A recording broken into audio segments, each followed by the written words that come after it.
O'zbekiston davlati biz musulmonlarga kimni eshitishlikni belgilab beryapti. Nimani ko'taryapman desa, qayerdan olyapsiz buni desangiz, o'sha falonchini eshitsang qamayman, falonchilar eshitsa qamalmaydi. Ya'ni misol o'sha rasmiy imomlar deb gapiraylik hozircha, rasmiy imomlarni eshitsangiz muammo yo'q. Unda ham hozir ayrimlarni cheklab qo'yishdi, ayrimlarni cheklashmadi. Xo'p, falonchini eshitsang qamalasan, falonni eshitmasang muammo yo'q. Bu nima degani esa, men aytganni eshitasan degani. Shu shartni kim qo'yyapti desa, o'sha muslima opa-singillarimizni hijobini yechayotgan, masjidlardan yosh musulmon ukalarimizni masjiddan qaytarayotganlar, soqoliga olishayotganlar bizga kim eshitishni belgilab beryapti. Meni savolim shundan iboratki, bu narsani tushunib turib, o'sha islomga dushmanlik qilayotganlar falonchini eshitgin deb shart qo'yib bersa, shunga muvofiq faqat o'shalarni eshitib yurishlik o'sha musulmonlarga qanchalik to'g'ri? Buni orqasida qandaydir mas'uliyati bormi? Allohning huzurida javob beradimi, yo'qmi? Bunaqa buzuqlikni targ'ib qilayotgan falonchini eshitma, falonchini eshit deyishligida nimadir qasd qilyapti-da. Islomga dushmanlik qilayotgan odam, ya'ni hukumat moloni eshitdi deyotganlikni orqasida bir narsa bor degan xayol bo'lish kerak-da odamda. Ya'ni hamma odamda aqli bor. Shuni orqasida nimadir borligini tushunish kerak-da. Kimdir tushunayotgandir, yaxshi gumon qilaylik, xo'p, kimdir tushunmayotgandir. Tushunayotganlarga nima deyishingiz mumkin Muhammad aka? Shuni orqasida bir Allohning huzurida javob bormi, yo'qmi? Bismillah, salatu vassalamu ala rasulillah. Albatta endi bu savol ham o'ziga yarasha dolzarb savol. Qarang, Alloh taolo qudrati cheksiz. Endi cheksiz qudratga ega. Allohning mulkini chegarasi yo'q. O'lchashlikning iloji ham yo'q. Masalan aytaylik, hadis qudsiyda keladiki, Alloh subhanahu va taolo ma'nosida: "Ey odam farzandi, ya'ni odam otadan buyog'iga o'tgan barcha insonlarga to'xtang. Agar sizlarni barchangiz, ya'ni odam otadan tortib to qiyomat kuniga davr o'tadigan insonlarni hammasi agar iymon keltirmasdan kofir bo'lib yer yuzida fasod qilib o'tib ketsa va Alloh g'azablanib yer yuzini yo'q qilib yuborsa,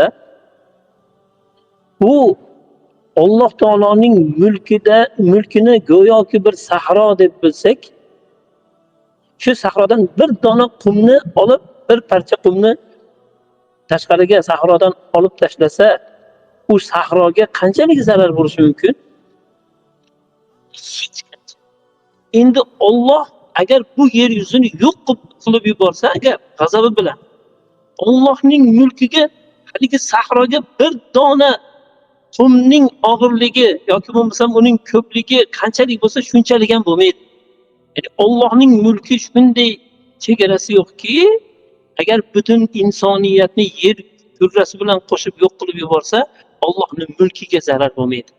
Shuni aksi aytayaptiki, Alloh subhanahu va taolo: "Ey odam farzandi, agar odamdan tortib to qiyomat kuniga davr o'tadigan har bir inson agar yaxshi, solih inson bo'lsa, iymonli bo'lsalar va Alloh taolo ularga barakot berib, bu dunyoni obod qilib ko'paytirib yuborsa, bu Alloh taoloning mulkiga o'sha bitta qumni zarrasi sahroga tushganda qanchalik bo'ladi, qanchalik ko'payadi, shunchalik ham bo'lmaydi." Ya'ni Allohning mulkini oldida bu yer yuzini odam otadan qiyomat kuniga o'tadigan barcha insonlarni hammasini to'plaganda Allohning mulkidan hech qancha emas ekanmiz-da endi. Demak, bizni ibodatlarimizni hammasi bizim o'zimizga kerak. Allohga emas, foydasi. Biz agar iymonli bo'lsak, solih inson bo'lsak, Allohning yer yuzida haqiqatda xalifa qilib yaratgan odam otani uning farzandlari. Xalifa degani Allohning o'rinbosari, yer yuzini obod qilish deydi. Yer yuzida adolatni o'rnatib, fasodni yer yuzidan sidirib yo'q qilish deydi. Mana shu vazifalarda chiroyli qiladigan bo'lsak, bu bizga foyda ekan, o'zimizga, Allohga emas. Endi qarangki, Allohning mulki shunchalik ekan, endi bu dunyoni Alloh taolo nima uchun yaratdi degan savol bo'ladi-da. Bu dunyoni Alloh nima uchun yaratdi? Alloh taolo to'g'ridan to'g'ri shu insonlarni jannatga yaratib qo'yishlikka qodir emasmi? Albatta qodir. Bunga shak shubha yo'q. Lekin bu dunyoni nima uchun yaratdi? Bu dunyoni imtihon uchun yaratdi deymiz. Hammamiz bilamiz buni. Imtihon qayerda? Imtihon shu yerdaki, iymon bor, kufr bor. Iymonning tarafida insonlar bor, kufrning tarafini tanlab olgan baxtsiz insonlar bor. Ularning o'rtasida kurash odam otadan tortib boshlangan, qiyomat kuniga qadar to'xtamaydi. Endi mana shu kurashda biz iymon tomonida turib olib, ya'ni kimki iymon tomonida turib va kufrga qarshi kurashsa va yer yuzini iymonga to'ldirishlikka, adolatga, islom nuri bilan munavvar qilishlikka harakat qilsa, ana shu inson o'zini saodati uchun, o'zini oxiratdagi Allohning roziligini topishligi uchun harakat qilgan baxtli inson bo'ladi. Kimki buni aksi bo'lsa, yer yuzida fasod qiladi. Kufr tarafini tanlab olgan inson iloji yo'q fasod qiladi. Chunki u islomga qarshi, iymonga qarshi tomonda turibdi. U yerda har qancha o'zini aldamasin, har qancha o'zini biz isloh qiluvchilarmiz deb da'vo qilmasin, ammo ularning qilayotgan ishlari fasoddan boshqa narsa bo'lmaydi. Chunki yaxshilik faqat Allohning dinida bo'ladi. Yaxshilik faqat iymon tarafida bo'ladi. Qachonki Allohning shar'iy hukmlari ijro qilinsa, ana shunda yaxshilik bo'ladi. Qachonki Allohning shar'iy hukmlari oyoq osti qilinsa, ular behurmat qilinsa, unda fasod bo'lishligidan boshqa hech qanaqa chorasi yo'q.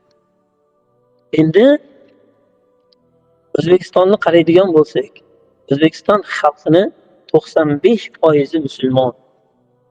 Bu degani Allohga iymon keltirgan, Muhammad alayhissolatu vassalomga iymon keltirgan, Qur'onga iymon keltirgan insonlar. Demak, ularga islom yoqadi. Ular iymon tarafida bo'lish kerak edi. Agar hammalari bir yoqadan bosh chiqarib, Qur'onni o'qib, o'rganib, uni hayotda tatbiq qilishga harakat qilsalar, mana shunda butun dunyoga yorug'ligi tarqaladigan islom ana shu yerda munavvar nur taratishni boshlaydi va insonlar baxtli saodat kechirishlikni boshlaydi. Ammo bu narsani kofir xohlamaydi. Bu narsani kufr tomonida turgan saltanat egalari xohlamaydi. Va o'sha hokimiyatda turganlarga bosim o'tkazadi. Islomni nomini terrorist deb qo'yib qo'yadi. Va islomga qarshi mana shunday bir makkarona hiylakarlik bilan qarshi kurashadi. O'zi aslida islomga qarshi kurashayotgan bo'ladi. Shuning uchun hozir siz tilga olgan o'sha hokimiyatdagi insonlar islomni qaysi bir udumini, qaysi sunnatmi, mustahabmi, qaysi bir shar'iy hukmni agar yo'q qilishlikka bel bog'lashgan bo'lsa, o'zlariga kelib olishliklari yaxshi bo'ladi. O'zlarini musulmon ekanliklarini esga olishliklari va nima qilib qo'yayotganligini bir o'zlariga bir seskanib o'ziga kelib o'ylanib qarab to'g'ri olishsa yaxshi bo'ladi. Ming afsus bo'lsin, hozirgi kunda shunday holat bo'lib turibdi. Hokimiyatda turganlar islomni haqiqiy holatda yer yuzida bor bo'lishligini, xosatan o'zlarining diyorlarida islom barqaror bo'lishligini qat'iy qilishmayapti. Aksincha, kufr tomonida turib, kufrning buyrug'iga bo'ysunib, islomni bo'g'ib yo'q qilishlikka harakat qilishyapti. Har qancha da'volarida go'yoki musulmon, go'yoki islomni yaxshi ko'radigan qilib o'zlarini ko'rsatishligiga qaramasdan.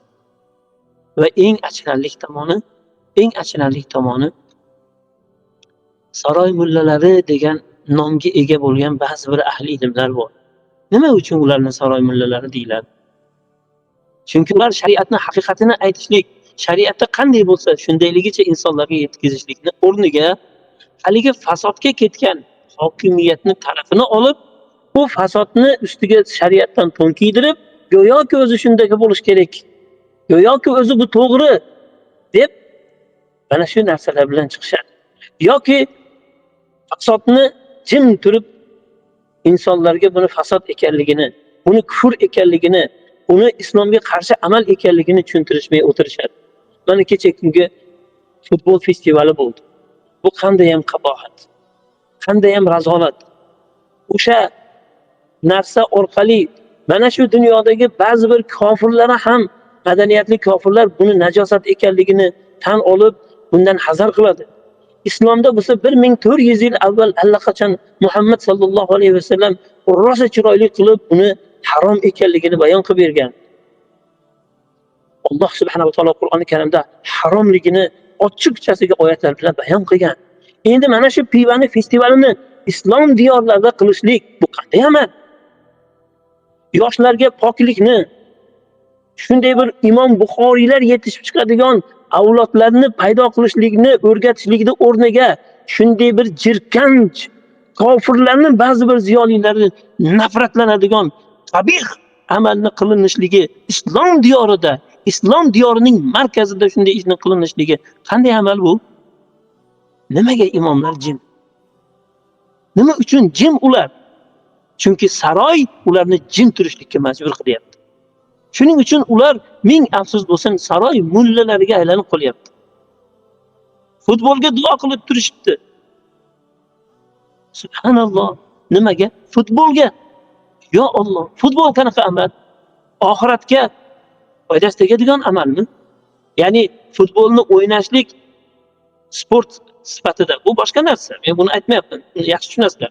O'sha FIFAga a'zo bo'lib, o'sha komanda qimorlarga aralashib ketgan, siyosatga aralashib ketgan shu qabohatni aytyapman. Futbolni qabohat tomonini aytyapman. Shunga duo qilishlik amal. Nima uchun u imomlar duo qilyapti? Chunki saroy shunga majburlayapti. Shuning uchun ular saroy mullalari bo'lib qolyapti. Ming afsus. Ular bu amallarini to'xtatish kerak. Aksincha Allohga solih banda bo'lishga harakat qilish kerak. O'sha hozir olimlarimizdan bittasi tilga olgandek malomatchining malomatidan qo'rqmasdan haqiqatni baqala aytish kerak. Yoki jim u imomlikdan chiqib ketib uyida o'tirsin, shunda gunohi ozroq bo'lsa ajab emas. Lekin saroy mullasiga aylanishlik bu juda ham bir xunuk amal.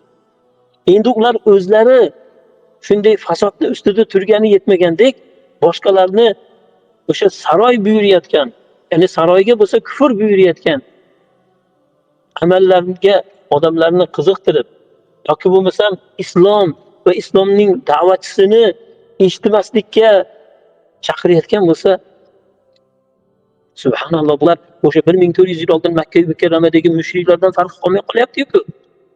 Chunki mushriklar ham Muhammad alayhisolatu vassalomga qarshi dalil keltirisha olmadi. Har qaysi sohada mot bo'lib qolishdi. Allohning borligi shunday aniq ko'rinib qoldi. Alloh Rasululloh isbotlab berib turibdi. Rasulullohning og'zidan chiqayotgan har bir oyatlar, har bir hadislar shunday ma'noga egaki, insonlarning yuraklariga shunday kirib o'rnashib qolyapti. Mana shu narsani to'xtatishlik uchun ular ayni shu siyosatni ishga solishdi. Eshitmanglar Muhammadni. Bu fasod keltiradi. Bu sizlarni aldaydi. Er bilan xotinni o'rtasini ajratib yuboradi. Deb hozirgi zamonda tili bilan aytganda u terrorist, terroristlikka chaqiradi.